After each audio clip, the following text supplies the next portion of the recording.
شبکه بین‌المللی فروش یخماس و شیرینی‌های باسکین رابینز در اولین فروشگاه خود را برای مشتریان تاجیک در دوشنبه باز کرد.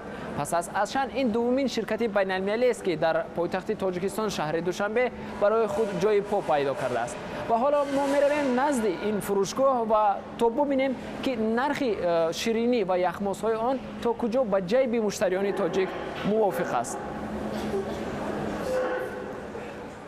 فروشگاه نخستین باسکین رابینز در دوشنبه چند روز پیش باز شد و مشتریان خود را پیدا کرده است. مسئولان فروشگاه میگویند بسیاری از مشتریان خارجی ها هستند که برایشان برندی باسکین رابینز آشنا هست. برخی دیگر پس از یک بار چشیدن مشتری یخماسی این فروشگاه شده‌اند.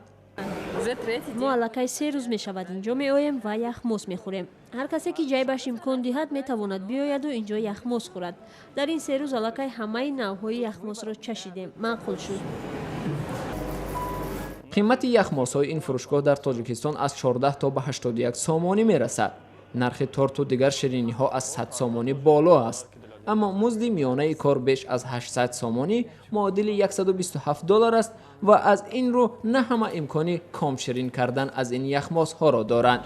نرخش کمتر بلند است و فکرم که نه همه میتوند با خودش گیرد اون را استعمال کنند. نمایندگان شرکت میگویند در خارج قیمت یک یخماس این شرکت از $2 آمریکایی کمتر نیست و آنها با نظرداشت قدرت خریداری مردم قیمت آن را پایین برده‌اند. این برند آمریکایی است اما کارخانه شرکت ما در روسیه است. بنابراین همه یخماس‌های ما در شکل آماده از روسیه آورده می‌شوند. مشتریان ما بیشتر خارجی ها هستند چون که آنها لذت یخماس شرکت ما را می‌دانند. ساکنان محلی نیز می‌آیند و می‌چشند چون پسندشان می‌آید می‌خرند. صفت یخماس‌های ما خیلی خوب است.